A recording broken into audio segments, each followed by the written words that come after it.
Good morning to all of you. आज जिस topic पे हम डिस्कस करेंगे वो है graphical representation of linear equations.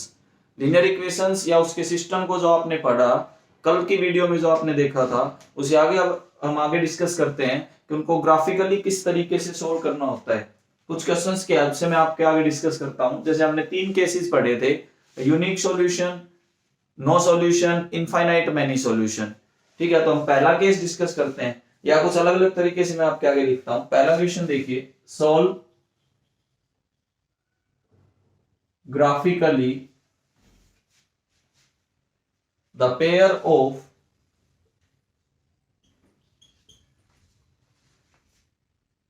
linear equations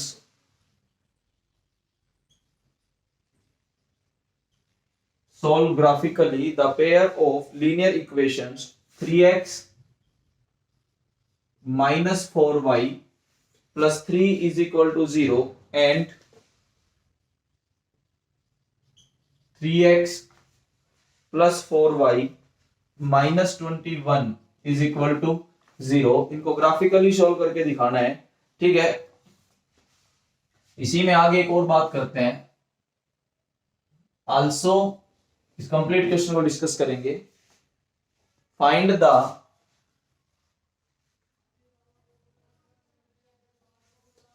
the coordinate of, also find the, या डायरेक्ट हम लिखते हैं also find the area, also find the area of triangle, area of triangle formed by these two lines, area of triangle formed by these two lines and x-axis। Question को ध्यान से note कीजिए। Solve graphically the pair of linear equations, ये दो जो equation दी गई है इनको ग्राफिकली सॉल्व करना है। और जो एक ट्राइंगल बनेगा उस ट्राइंगल में एक तो दो लाइन होंगे और एक एक्स एक्सिस होगी। इन जो ट्राइंगल आएगा उस ट्राइंगल का एरिया और फाइंड करके दिखाना है। देखिए करना कैसे होता है ये समझना। आपके पास पहली इक्वेशन है 3x minus 4y plus 3 is equal to 0। आपके पास एक इक्वेशन गिवन है 3x minus 4y plus 3 is equal to 0। हम यहां से क्या फाइंड कर लेते हैं, y फाइंड कर लेते हैं। अगर आप y फाइंड करते हो तो 3x प्लस 3 डिवाइडेड बाई 4, ये आपके पास y आएगा। 3x प्लस 3 डिवाइडेड बाई 4, ऐसे आपके पास y आता है। अब हम क्या करेंगे, देखो हमने कौन सी एक्सिस यूज करना है, ध्यान दो, x एक्सिस। अगर x एक्सिस यूज करना है तो इस पे 2 पॉइंट्स आप निकालते हो, जिसमें से एक पॉइंट हमेशा x एक्सिस वाला यूज करना। ठीक है, अगर हम 2 पॉइंट निकालते हैं और एक पॉइंट में x एक्सिस वाला यूज करते हैं तो इसका मतलब y कोऑर्डिनेट हमें क्या लेना होगा, 0। अगर आप y कोऑर्डिनेट को 0 लेते हो, और वैसे तो आप दोनों यूज कर सकते हैं, एक बार हम क्या यूज कर सकते हैं, x कोऑर्डिनेट, आप x कोऑर्डिनेट को 0 कर सकते हो। एक बार आप क्या यूज कर सकते हो, y कोऑर्डिनेट, एक बार y कोऑर्डिनेट को 0 कर सकते हो। और थोड़ा सा आसान तरीका बताऊं तो ये ध्यान दो, देखो आप, ये रफ वर्क रहेगा आपका सारा। देखिए रफ वर्क में हमने क्या किया, हम ये फाइंड कर लेते हैं a1 बाई a2 जो है वो 3 बाई 3 1 है, ये a1 रहेगा, ये a2 रहेगा। b1 बाई b2 जो है वो माइनस 4 बाई 4 माइनस 1 है। तो a1 by a2 is not equal to b1 by b2। इसका मतलब कैसा सॉल्यूशन आ रहा होगा इनका, यूनिक सॉल्यूशन। यूनिक सॉल्यूशन के केस में हमें क्या फाइंड करना चाहिए, पॉइंट ऑफ इंटरसेक्शन। देखो रफ वर्क है सारा, इसको मैं वहां पे यूज कर जाऊंगा। पॉइंट ऑफ इंटरसेक्शन कैसे फाइंड कर सकते हैं वो सुनो। आपके पास दो इक्वेशन है, 3x minus 4y plus 3 is equal to 0, 3x plus 4y minus 21 is equal to 0। अगर मैं दोनों को ऐड कर दूं, ऐड करने पे y हट जाएगा, ये देखिए, ये आपके पास y खत्म। तो यहाँ पे क्या आया 6x, इधर क्या आया माइनस 18 इज इक्वल टू 0। अगर x फाइंड करोगे तो क्या आएगा 3। अगर आप x को 3 लेते हो तो किसी भी एक इक्वेशन में वापस रख दो। अगर मैं पहली इक्वेशन में रखूं x को 3, तो देखो आपको क्या आएगा 3 into 3 minus 4y plus 3 is equal to 0। 3 3 जा 9, 9 plus 3 12, 12 minus 4y is equal to 0। अगर y भी यहां से फाइंड करोगे तो आपका क्या आएगा 3 आएगा। इसका मतलब ये हुआ कि जो पॉइंट ऑफ इंटरसेक्शन है पॉइंट ऑफ इंटरसेक्शन आपके पास 3,3 है, ये आपका सारा रफ वर्क रहेगा। पॉइंट ऑफ इंटरसेक्शन आप पहले फाइंड कर लो, दोनों इक्वेशंस में से एक बार x को एलिमिनेट कर दो या y को एलिमिनेट कर दो। एलिमिनेट मतलब हटाना, खत्म करना। अब यहाँ पे ऐड करने पे y एलिमिनेट हो रहा था, तो ये मैं y को एलिमिनेट कर सकता हूँ, तो मैंने y को एलिमिनेट किया तो x आ गया हमारे पास 3, वापस इसी इक्वेशन में रख दूं तो y भी कितना आ रहा है 3, तो आपके पास एक पॉइंट ऑफ इंटरसेक्शन 3 आ जाता है। ये सारा रफ वर्क रहेगा, ठीक है। अब इस रफ वर्क को हम यहाँ पे यूज कर सकते हैं, कैसे? एक तो हमें पता है x एक्सिस का यूज करना है, इसलिए हमने y कोऑर्डिनेट को 0 ले लिया। दूसरा पॉइंट, हम पॉइंट ऑफ इंटरसेक्शन यूज करेंगे। पॉइंट ऑफ इंटरसेक्शन के हिसाब से जैसे मैंने इसमें x को 3 रखा, we get y is equal to 3, तो हमारे पास एक पॉइंट आ गया 3,3। देखो ग्राफ जब मैं बढ़ाऊंगा ना तो आसान रहेगा, तब आपको समझ आएगा कि पॉइंट ऑफ इंटरसेक्शन क्यों यूज किया है और x एक्सिस भी क्यों यूज की है। अब देखो y को अगर मैं 0 लेता हूं, y को 0 रखने पे आपके पास x की वैल्यू -1 आएगी, तो एक पॉइंट आपके पास ये आता है -1,0। हमने पहली लाइन को रिप्रेजेंट करने के लिए 2 पॉइंट फाइंड कर लिए। एक बार x को 3 रखा तो y 3 आ गया, x को -1 रखा तो y क्या आ रहा है 0। ये 2 पॉइंट चूज क्यों किए हैं? एक तो x एक्सिस था इसलिए y को 0 किया, एक यूनिक सॉल्यूशन का केस है तो हमने पॉइंट ऑफ इंटरसेक्शन को यूज कर दिया। तो यहाँ पे 2 पॉइंट हम इस तरीके से पहली इक्वेशन के फाइंड कर चुके हैं। अब हम क्या करेंगे, दूसरी इक्वेशन के 2 पॉइंट लेके चलेंगे, सेकंड इक्वेशन के। जो आपके पास सेकंड इक्वेशन है उसी पे हम ऐसे ही चलेंगे। अब सेकंड इक्वेशन है 3x plus 4y minus 21 is equal to 0। अगर आप यहां से y फाइंड करना चाहो तो 21 माइनस 3x डिवाइडेड बाई 4, यहां से फिर 2 पॉइंट, एक बार तो हम लेंगे x को 3, एक बार हम y को क्या लेंगे 0। जैसे ही आप x को 3 लोगे आप चेक करो y भी 3 आ रहा होगा, क्योंकि तो पॉइंट ऑफ इंटरसेक्शन है ना, सेम आएगा। आप इसी को c नाम भी दे सकते हैं, सी वहां पे दिखा देंगे ग्राफ में कि a और c जो हैं वो कोइंसाइडिंग पॉइंट्स हैं, मतलब सेम पॉइंट है। जैसे आपने x को 3 रखा, 3 इंटू 3 9, 21 में से जब आप 9 सब्ट्रैक्ट करोगे तो 12 को 4 से डिवाइड करोगे तो 3, तो सेम पॉइंट आएगा क्योंकि पॉइंट ऑफ इंटरसेक्शन है, दोनों को सेटिस्फाई करेगा। इसमें y को 0 इसलिए किया है क्योंकि यहाँ पे हमने x एक्सिस का यूज करना है। अगर आप y को 0 करोगे तो we get x is equal to 7, तो एक पॉइंट आपके पास ये आया 7,0। एक पॉइंट आपने पॉइंट ऑफ इंटरसेक्शन लिया है, दूसरा पॉइंट आपने x एक्सिस पे कंसीडर किया है। ये बिल्कुल आपको क्लियर होता चल रहा होगा कि अगर मैंने 2 पॉइंट फाइंड कर दिए तो देखो ग्राफ बनाने में कितनी आसानी रहेगी। अब ग्राफ को समझना, अब हमारा ग्राफ वाला पार्ट शुरू होता है। इधर मैं ग्राफ बनाने की कोशिश करता हूं, देखो ये x एक्सिस, ये y एक्सिस, 0 -1, 1 2 3 4 5 6 7, ठीक है। ऐसे इधर 1 2 3, बस वैसे तो आगे जाना नहीं, 4 5 हमारा यहां तक काम हो जाएगा। पहली लाइन को मैं L1 लिख लेता हूं, L1 से मैं इसको रिप्रेजेंट करता हूं, दूसरी लाइन को मैं L2 से रिप्रेजेंट करता हूं। पहली लाइन L1, दूसरी लाइन L2। अब आगे समझना, पहली लाइन को ग्राफिकली रिप्रेजेंट करने के लिए मैं 2 पॉइंट ले रहा हूं, एक तो 3,3, एक -1,0। ये तो रहा -1,0 और 3,3 लगभग अप्रोक्सीमेट कहीं यहां होगा, तो ये है, ये लाइन आपकी कुछ इस तरीके से आ रही होगी L1 पे आपने 2 पॉइंट लिए थे, ये पॉइंट आपने A दिखाया था, ये पॉइंट आपने B दिखाया था, ये आपके पास L1 लाइन आती है। 2 पॉइंट से आप एक स्ट्रेट लाइन को रिप्रेजेंट कर सकते हैं, ठीक है। सेकंड आप आगे बढ़ते हैं, दूसरी जो लाइन है इसमें ये पॉइंट C रहा 3,3, सेम यही है। अगर आप D की बात करते हैं तो यहाँ पे D पॉइंट है 7,0। अगर मैं इन दोनों को मिला दूं, ये लो, तो ये आपके पास जो लाइन आई, ये लाइन कौन सी है L2। अब आपको दिख रहा होगा एक ट्राइंगल बन रहा है, जिसको देखो मैं शेडेड कर रहा हूं,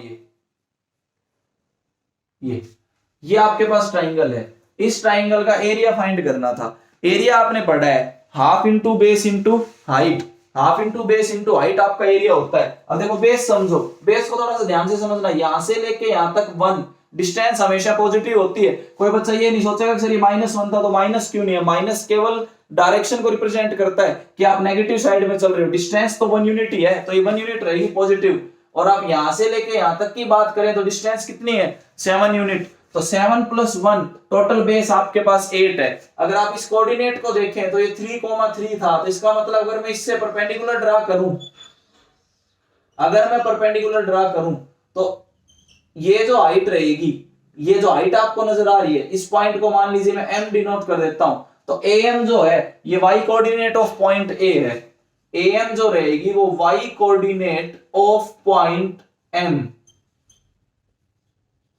m पॉइंट का y कोऑर्डिनेट कितना रहेगा 3, ये हाइट देख लो इसके बराबर आएगी 3। इससे कंपेयर कर सकते हैं आप, ये देखिए इसको टच कर रहा होगा, यहां से लेके यहां तक हाइट कितनी है 3, ये यहां से पता लगेगा, ये जो है ये कोऑर्डिनेट आपका am देगा हाइट। बेस आपके पास नीचे है 7 + 1 8, हाइट कितनी है 3, आपको फाइंड करना था area, half into base into height. आपके पास बेस आया 8, हाइट है 3, इसको इससे कर दिया, यह है 12 स्क्वायर यूनिट्स, ये आपके पास एरिया आएगा 12 स्क्वायर यूनिट्स। अब मेरी बात को समझो, जिसको क्वेश्चन समझ आया रेज योर हैंड।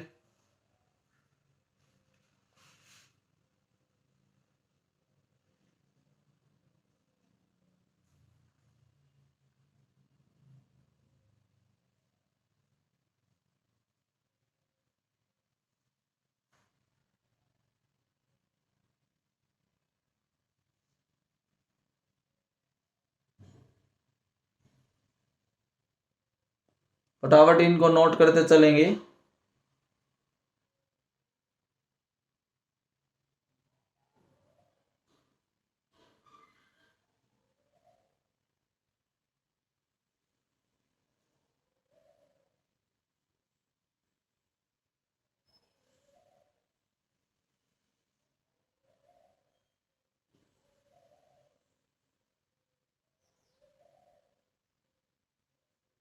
ये देखिए, ये शायद आपको समझ आया होगा कि कैसे हमने यूनिक सॉल्यूशन का केस था, किस तरीके से हमने दो पॉइंट्स कंसीडर किए, किस तरीके से रिप्रेजेंट किया, फिर एक ट्राइंगल बनाया, उस ट्राइंगल का एरिया कैसे फाइंड हुआ।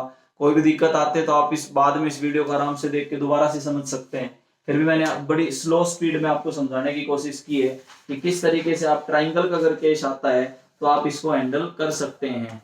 अब हम थोड़ा सा और आगे चलते हैं, ये तो एक ट्राइंगल का केस आया था आपके आगे, थोड़ा सा और आगे बढ़ते हैं। नेक्स्ट,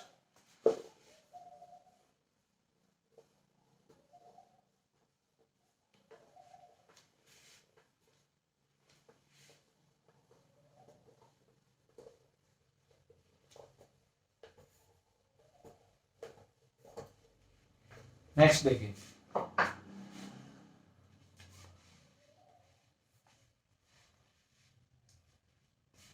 प्रूव ग्राफिकली, हमें ग्राफिकली प्रूव करना है that the following pair, prove graphically that the following pair of equations is inconsistent. Prove that the following pair of equations is inconsistent. Graphically prove करना है। Inconsistent का मतलब मैंने आपको बताया था, no solution, 3x minus 4y minus 1 is equal to 0 and 2x minus 8/3y plus 5 is equal to 0. 3x minus 4y minus 1 is equal to 0, पहली equation. 2x minus 8/3y plus 5 is equal to 0, ये आपके पास एक pair given है। इसको graphically ये prove करना है कि ये इनकंसिस्टेंट सिस्टम है, इसका मतलब इसका सॉल्यूशन पॉसिबल नहीं है। ऐसा आप ग्राफिकली प्रूव करोगे, देखो कैसे करोगे। पहली इक्वेशन आप लेके चलते हैं, 3x minus 4y minus 1 is equal to 0, यह आपने इक्वेशन ली, इसको मैं L1 लेके चलता हूं, लाइन पहली L1, यहां से मैंने y फाइंड किया तो ये आया 3x minus 1 डिवाइडेड बाई 4, ये आपके पास y है, यहां से y आएगा 3x minus 1 डिवाइडेड बाई 4। अब हम क्या करेंगे, एक बार हम x को 0 रखेंगे, एक बार हम y को 0 रखेंगे। दो पॉइंट्स निकालने का तरीका समझो, आपने जब x को 0 किया तो we get y is equal to -1/4, जब आप x को 0 करोगे तो we get y is equal to -1/4, जब आप y को 0 करोगे तो we get x is equal to 1/3। ये आपके पास दो पॉइंट्स आएंगे। पहला पॉइंट आया 0 कोमा -1/4, दूसरा पॉइंट आया 1/3 0। ये पहली इक्वेशन पे दो पॉइंट फाइंड करने का तरीका है। एक बार x को 0 कर दो, एक बार y को 0 कर दो, ये आपके पास दो पॉइंट्स आएंगे। दूसरी लाइन अब हम लेके चलते हैं। सेकंड लाइन हमारे पास है 2x - 8/3y + 5 = 0। ये आपके पास सेकंड इक्वेशन है। इस लाइन को मैं L2 से रिप्रेजेंट कर देता हूं। अगर आप L2 से बात करते हैं, यहां से अगर मैं y फाइंड करूं तो देखो सबसे पहले मैं 8/3 अगर y फाइंड करूं तो आया 2x + 5।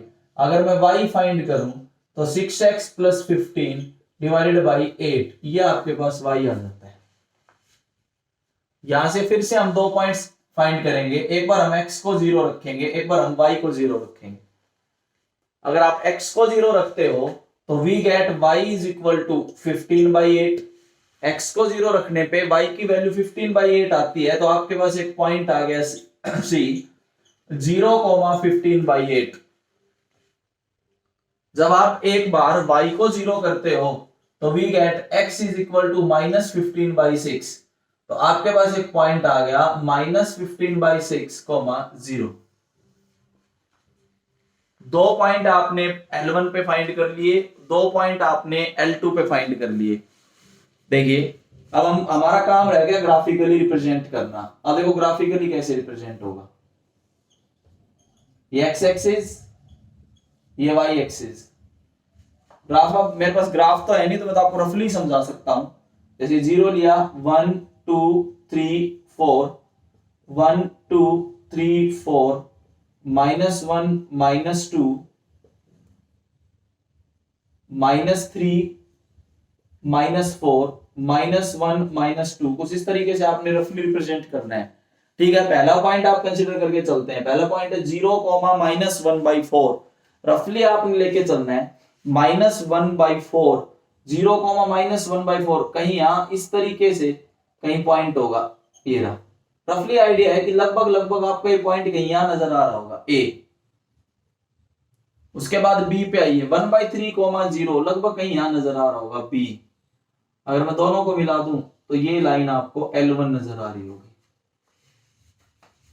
ये पॉइंट आपका y एक्सिस पे आता है क्योंकि इसका x कोऑर्डिनेट 0 है। ये पॉइंट आपका x एक्सिस पे आता है क्योंकि इसका y कोऑर्डिनेट 0 है। सेकंड जो आप लाइन है L2, उस पे देखो x कोऑर्डिनेट 0 है तो y एक्सिस पे पॉइंट आएगा 15/8, नियर अबाउट 1 पॉइंट समथिंग रहेगा। तो 0 लगभग मान लीजिए, हम यहां मान लेते हैं कि ये पॉइंट आपके पास C है।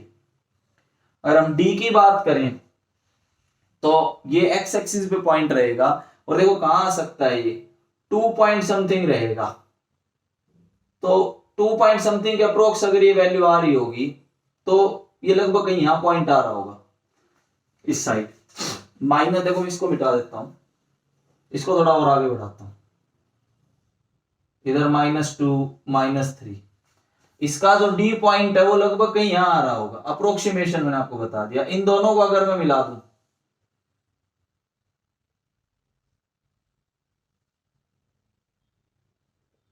यहां से कहीं से पॉइंट है, ये लाइन क्या है, L2। जब आप एग्जैक्ट ग्राफ पे बनाओगे ना तो दोनों लाइन आपको पैरेलल नजर आएंगी। जब आप एग्जैक्ट ग्राफ पे इनको ड्रा करोगे तो ये दोनों लाइन आपको पैरेलल नजर आ रही होंगी। जब ये लाइन पैरेलल है, अगर ये पैरेलल लाइंस हैं तो इसका मतलब नो सॉल्यूशन, कहीं इंटरसेक्ट ही नहीं करेंगी, तो किसका केस रहेगा, नो सॉल्यूशन का। पॉइंट्स कुछ भी ले सकते हैं, जरूरी नहीं है कि आप x को 0 और y को 0 ही लो। आपको लग रहा है अक्सर यहाँ डेसिमल्स में आ गया, और कुछ ले लें, जो मन करे वो पॉइंट कंसीडर करो। ठीक है, उन्हीं को यहाँ पे प्लॉट कर दो। जैसे ही आप प्लॉट करोगे तो आपको दो बिल्कुल पैरेलल लाइंस नजर आ रही होंगी। अगर पैरेलल लाइंस नजर आ रही हैं, इसका मतलब नो सॉल्यूशन का केस है। नो सॉल्यूशन को प्रूव करने का ग्राफिकली ये मेथड है। दो पॉइंट आप L1 पे फाइंड कीजिए, जो आपका मन करे वो पॉइंट्स फाइंड कीजिए। दो पॉइंट आप L2 पे फाइंड कीजिए, दोनों 4 पॉइंट्स आप ग्राफ पे रिप्रेजेंट कीजिए। दो लाइंस बनाएंगे, दो पॉइंट से एक लाइन बनेगी, दो बाकी के दो पॉइंट से दूसरी लाइन बनेगी। उन दोनों लाइंस को अगर आप देखोगे ग्राफ पे तो वो आपको पैरेलल लाइंस नजर आएंगी। इसका मतलब वो कहीं ना कहीं भी इंटरसेक्ट नहीं होंगी। अगर इंटरसेक्ट नहीं होती है तो वो नो सॉल्यूशन का केस है। समझ आया no solution? Raise your hand. जिसको समझ आया, नो सॉल्यूशन का केस ग्राफिकली।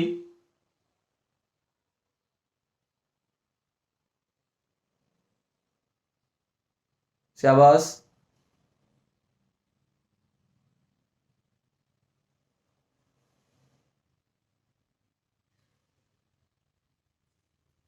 बाकी जिनको समझ नहीं आया वो बाद में वीडियो से देख के तो दोबारा समझ सकते हैं कि मैं क्या बोलना चाह रहा हूं, किस तरीके से, या खुद से क्वेश्चंस करोगे तब आपको सारा समझ आएगा कि हाँ इस तरीके के क्वेश्चंस आते हैं। या आपके 9th का ही मैं पार्ट कवर करवा रहा हूं, ध्यान से समझते चला करो। ये नो सॉल्यूशन का केस था। थर्ड अब बात करते हैं।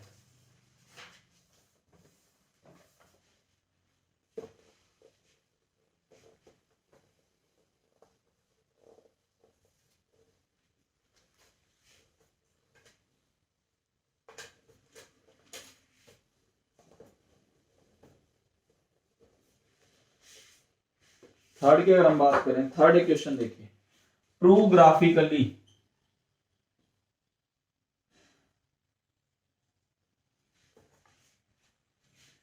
that the system of equations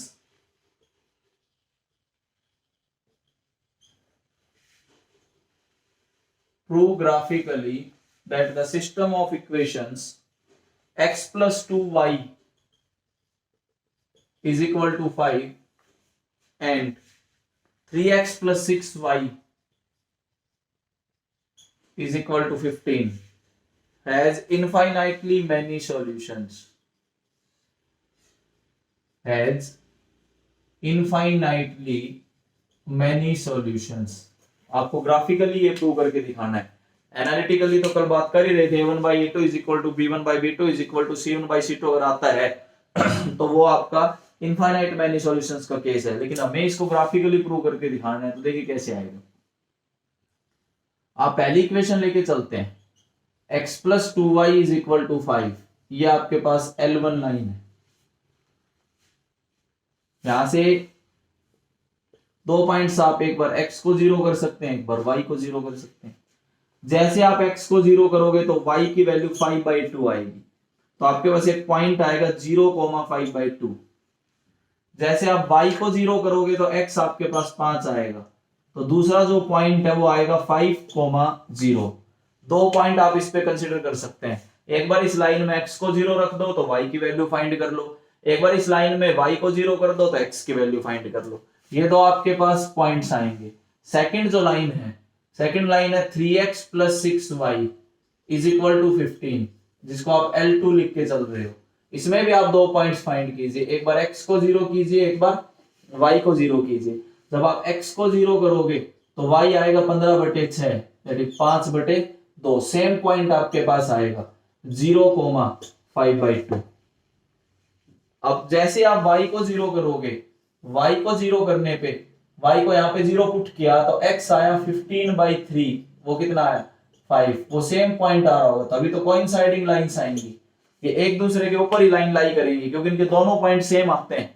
a और b और c और d, ये दोनों पॉइंट्स आपको सेम नजर आ रहे होंगे। अगर आप ग्राफिकली इसको रिप्रेजेंट करोगे, अगर आप इस लाइन को, इस सिस्टम को ग्राफिकली रिप्रेजेंट करना चाहो तो देखो, ये एक्स एक्सिस, ये आपके पास वाई एक्सिस, 0 1 2 3 4 5, 1 2 3 4 5, कुछ इस तरीके से हमने लिख दिया।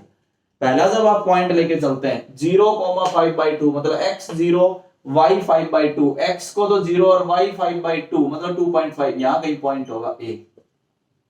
जिस पॉइंट का x कोऑर्डिनेट 0 होता है वो y एक्सिस पे लाई करता है, जिस पॉइंट का y कोऑर्डिनेट 0 होता है वो x एक्सिस पे लाई करता है, ध्यान रखना। तो पहला पॉइंट हमारे पास a आ गया, दूसरा b, ये रहा, इसका y कोऑर्डिनेट तो 0 है और x क्या है 5 है, तो ये x एक्सिस पे लाई कर लो। अगर मैं इसको और इसको मिला दूं तो ये जो लाइन आपकी नजर आई, ये जो लाइन आपको दिख रही है, ये लाइन क्या आ रही है आपकी L1।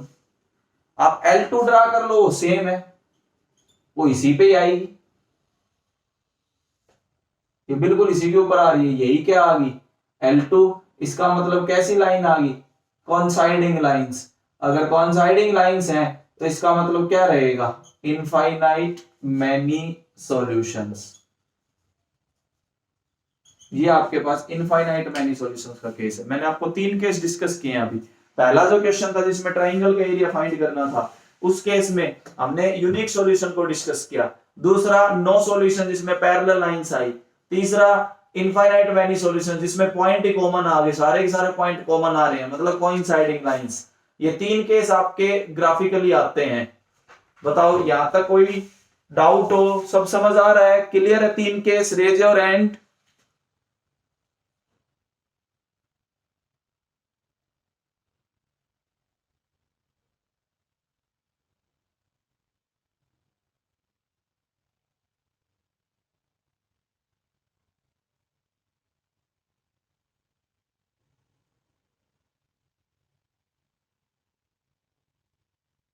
ओके,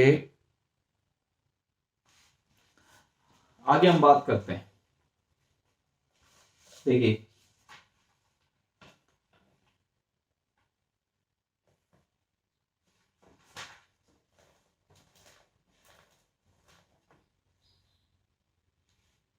आपको शायद पता नहीं क्यों कम ही बच्चे क्लास अटेंड करते हैं। बाकी बच्चों को बोलो कि वो लाइव क्लास में अटेंड करें।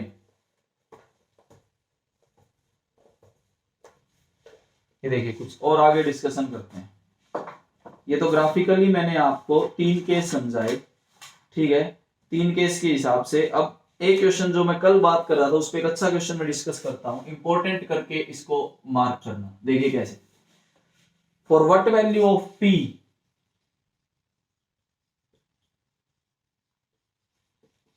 for what value of p will the following system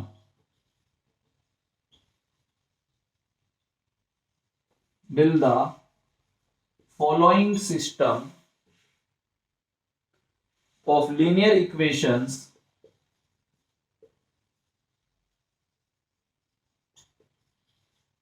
for what value of p will the following system of linear equations represent parallel lines?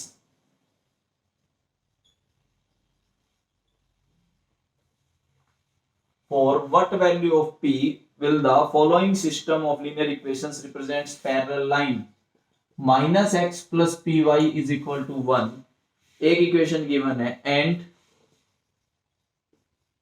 P x minus y is equal to 1, minus 1 नहीं sorry यहाँ पे भी 1 है, p x minus y is equal to 1। देखिए minus x plus p y is equal to 1 और p x minus y is equal to 1। a1 की बात करें तो माइनस 1 है, इसको इधर ले आओ, माइनस 1 इज इक्वल टू 0, इसको भी इधर ले आओ, माइनस 1 इज इक्वल टू 0।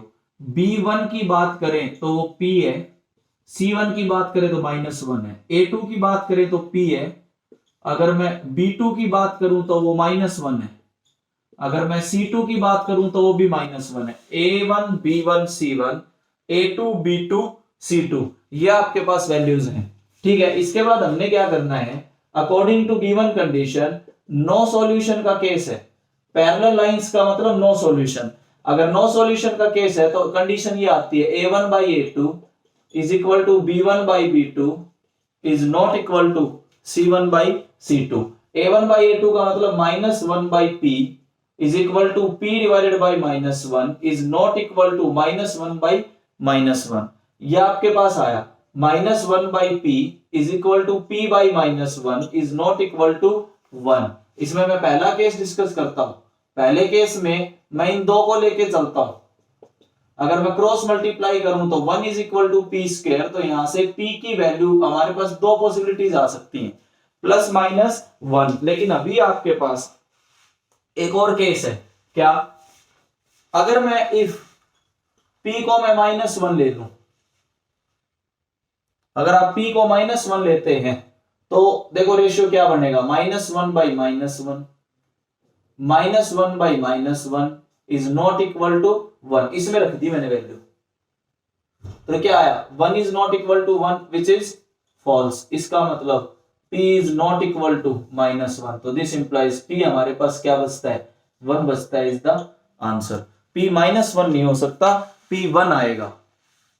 आप फिर से एक बार इस चीज को समझ सकते हैं, A1 by A2 is equal to B1 by B2 is not equal to C1 by C2 की कंडीशंस आप लगा के चलते हैं तो आप यहां पे पहुंचेंगे। उसमें पहला केस अगर आप डिस्कस करते हैं तो P की वैल्यू +-1 पे जाती है।